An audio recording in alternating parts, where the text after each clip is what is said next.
अस्सलाम वालेकुम, मैं हूँ IGS और आज हम करने वाले हैं क्लास 12 केमिस्ट्री के चैप्टर नंबर 5 की बुक एक्सरसाइज के लॉन्ग क्वेश्चंस का पहला जो क्वेश्चन है डिस्क्रिप्टिव क्वेश्चन जिसे हम कहते हैं, उसका जो पहला क्वेश्चन है वो है हमारे पास, draw the orbital structure of the following hydrocarbon, ethane, ethylene, acetylene. Ethylene जो है वो इथीन को कहते हैं और एसिटाइलिन इथाइन को कहते हैं। इनके हमें ऑर्बिटल स्ट्रक्चर बनाने हैं, बहुत आसान है। इथीन से स्टार्ट करते हैं। देखिए पहले मैं आपको बता दूं कि बेसिकली इथीन है क्या, CH3। ऑर्बिटल स्ट्रक्चर में हमें ये बताना होता है कि किसके साथ सिग्मा बॉन्ड बना हुआ है, किसके साथ पाई बॉन्ड बना हुआ है, जो उनकी ऑर्बिटल डायग्राम होती है। तो होता ये है कि पहले आप एक कार्बन ये बना लें, इस कार्बन के 4 ऑर्बिटल बना लें, ठीक है। यहां पर sp3 हाइब्रिडाइजेशन हुई भी होती है इसमें, ठीक है। इधर भी आप एक कार्बन बना लें। रुकिए पहले मैं ये बता दूं, इस कार्बन के साथ क्या है, हाइड्रोजन के साथ आपको पता है कि ये सिग्मा बॉन्ड s ऑर्बिटल के साथ जुड़ा हुआ होता है हाइड्रोजन के। तो ये यहां पर हो गया और ये यहां पर हो गया, ठीक है। ये हाइड्रोजन है, ये भी हाइड्रोजन है और ये भी हाइड्रोजन है, ठीक है। बाकी जो है वो एक के साथ ये कार्बन के साथ जुड़ा हुआ होता है, तो हम इसके साथ यूं कर देंगे और यहां पर भी सेम कार्बन ही होगा।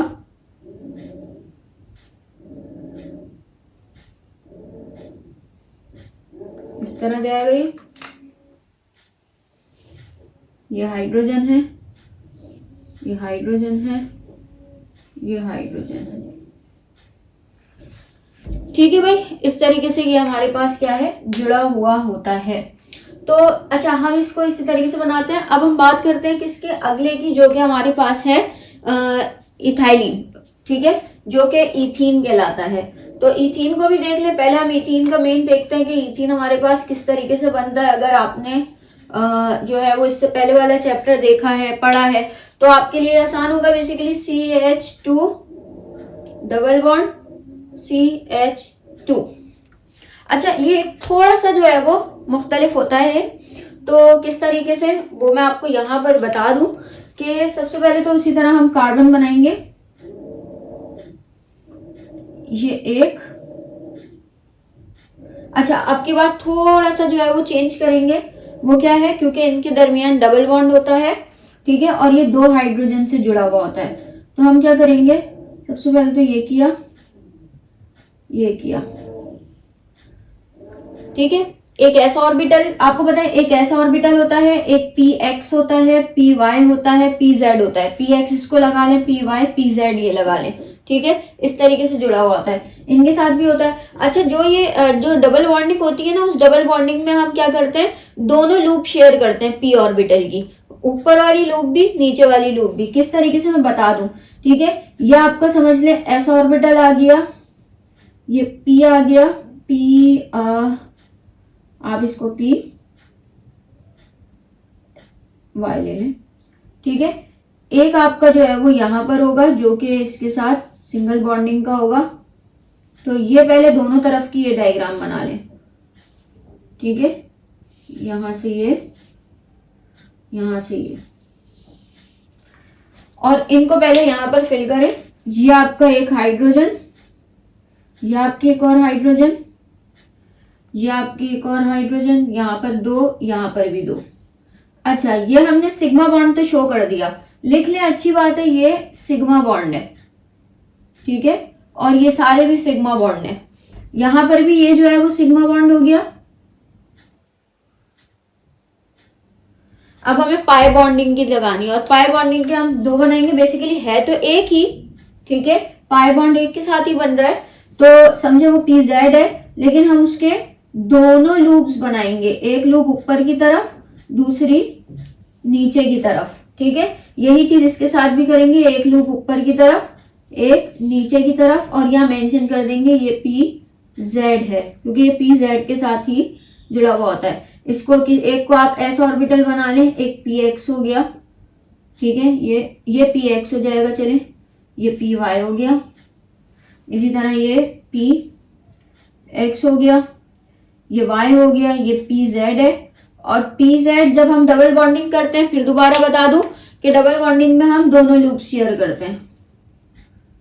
ये हो गया ये, तो बेसिकली ये एक ही बॉन्ड है। हम दो तरफ शो कर रहे हैं कि ऊपर से, क्योंकि ये कोई चीज अगर फर्स्ट के तौर पे आपको पता है पाई बॉन्ड पैरेलल जुड़ता है, ठीक है, ये समझे, ये भी पाई बॉन्ड है, ये भी ये पाई बॉन्ड के लग का कार्बन है, ये भी, तो ये जुड़ेगा तो ये दोनों इधर से भी जुड़ेगा, इधर से भी। जो सिग्मा बॉन्ड होते हैं वो यूं जुड़ते हैं, तो इसलिए उसमें हम सिर्फ एक चीज शेयर करते हैं, वो ये हो गया, ठीक है। नीचे की शेयरिंग नहीं दिखाती, यानी इस तरफ से शेयरिंग नहीं दिखाई, हमने यूं शेयरिंग दिखाई है बस, ठीक है भाई। लेकिन जब हम पाई बॉन्ड शेयर करेंगे तो हम दोनों की शेयरिंग दिखाएंगे कि भाई ये यहां से भी जुड़ा है और ये यहां से भी जुड़ा है, ठीक है एक ही बॉन्ड।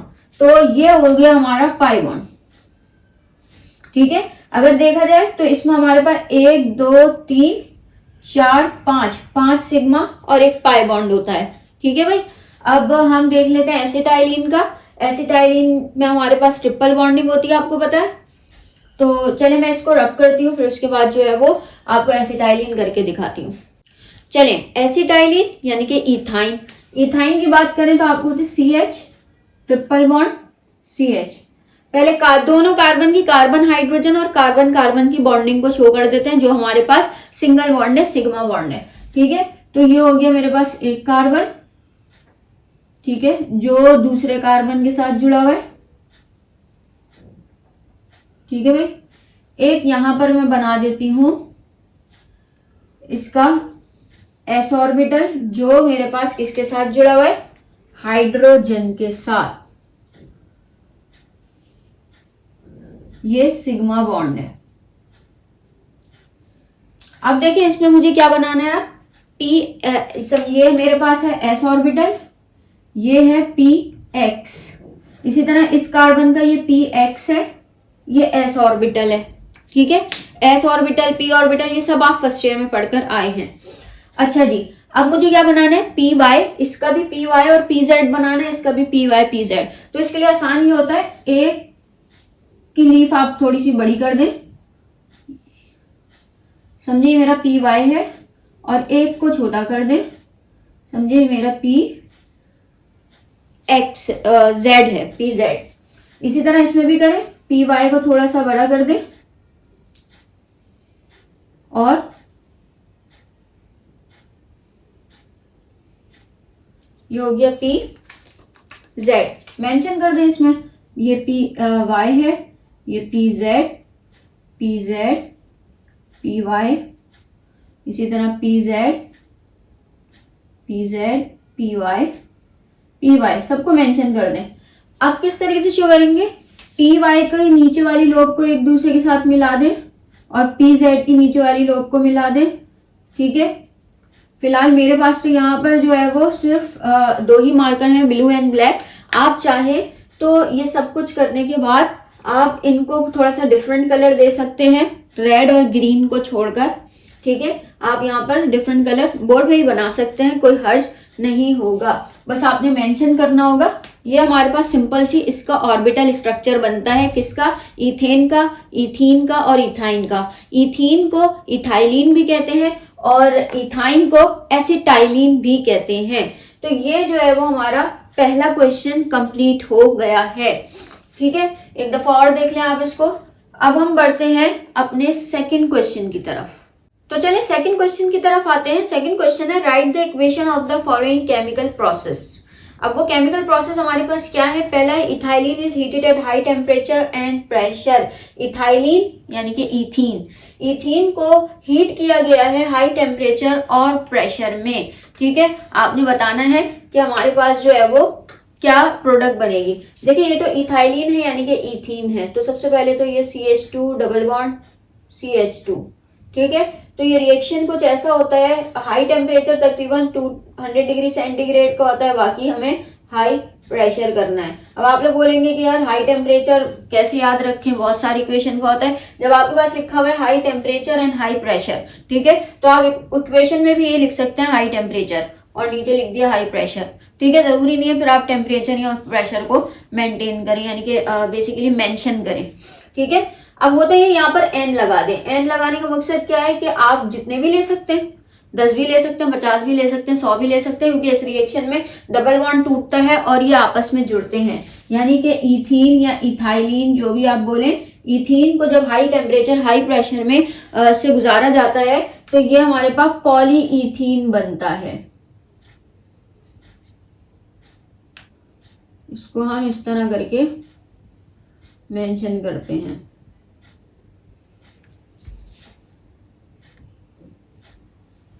कि ये हमारे पास क्या बनता है, पॉलीइथीन, यानी इसका डबल बॉन्ड टूटता है और आपस में ये जंजीर की तरह जो है वो बनते चले जाते हैं, पॉलीइथीन। ठीक है भाई, अगला है हमारे पास ethene is burn in air in the presence of peracetic acid. ठीक है, पर एसिटिक एसिड की मौजूदगी में इथीन जो है उसको बेसिकली वो हवा की बर्न इन एयर, हवा में जलेगा तो क्या बनेगा। ठीक है, अब सबसे पहले हम देख लेते हैं इथीन यानी कि CH2 डबल बॉन्ड CH2। ठीक है, और ये हमने क्या किया basically in the presence of peracetic acid.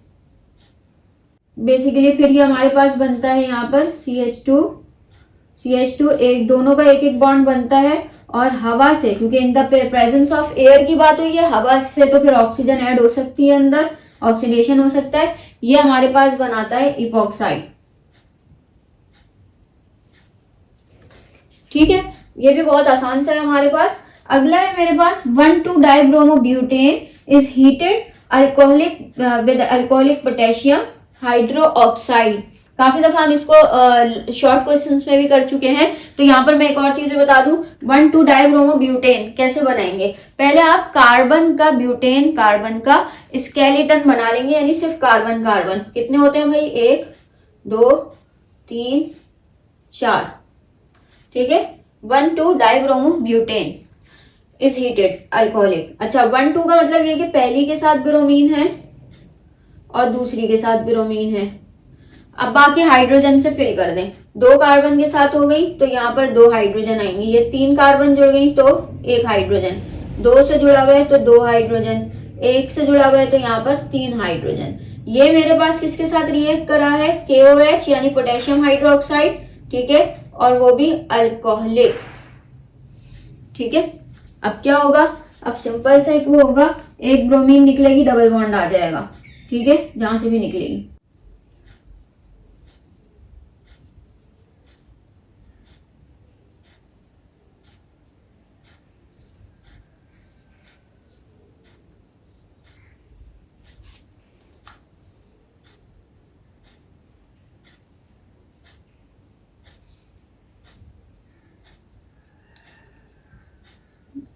KBr बनेगा और साथ में वाटर भी रिमूव होगा।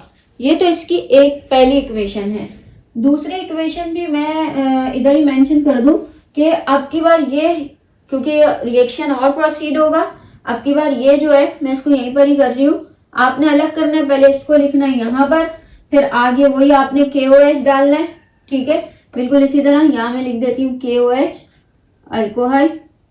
अब मेरे पास क्या प्रोडक्ट बनेगी, वही ब्रोमीन निकलेगा और ट्रिपल बॉन्ड आ जाएगा, CH3 C triple bond 1 2 3 CH3। तो मेरे पास फिर दोबारा ये होगा, KBr बनेगा और वाटर रिमूव होगा। ये इस तरीके से होगा। अब इसकी चौथी इक्वेशन को देख लेते हैं, मैं ऊपर रब कर दूं, फिर चौथी इक्वेशन देखते हैं। अच्छा जी, नेक्स्ट इक्वेशन है हमारे पास 1122 tetrabromoethane is heated with zinc powder. Zinc powder के साथ जो है वो हीट किया गया है। तो हमारे पास क्या है, क्या ये 1122 टेट्राब्रोमो इथेन। पहले तो इथेन का स्ट्रक्चर बनाते हैं। ठीक है, फिर 1 यानी 1 पर 2 है ब्रोमीन, 1 ब्रोमीन 2 ब्रोमीन, और 2 इस पर भी 2 ब्रोमीन है। अब देखा जाए 3 के साथ तो जुड़ा हुई है, 1 हाइड्रोजन आ गई, 1 हाइड्रोजन आ गई। ठीक है भाई, 1 2 3 4 वैलेंसीज कंप्लीट हो गई ईच कार्बन की। अब ये बेसिकली किसके साथ, जिंक पाउडर के साथ जुड़ा हुआ है। जब इसको हीट किया जाता है तो मैं पहले ही बता दूं, यहाँ पर सबसे पहले तो जिंक ब्रोमाइड बनता है, 2 ब्रोमीन आकर जिंक के साथ जुड़ जाएंगी, समझे, एक यहां से निकल गई, एक यहां से निकल गई, ठीक है। तो हमारे पास क्या होता है कि ये जो कार्बन है, ये एक ब्रोमीन यहीं पर ही है, ठीक है, ये कार्बन है, एक ब्रोमीन यहां पर है। अब एक एक वैलेंसी इनकी, अच्छा एक हाइड्रोजन मौजूद है इसके साथ, और अब एक एक वैलेंसी खाली है, तो बेसिकली हमारे पास क्या हो जाता है, ये इस तरीके से हो जाता है। अच्छा मैं इसको और थोड़ा सा बता दूं कि हम इसको इस तरह भी लिख सकते हैं,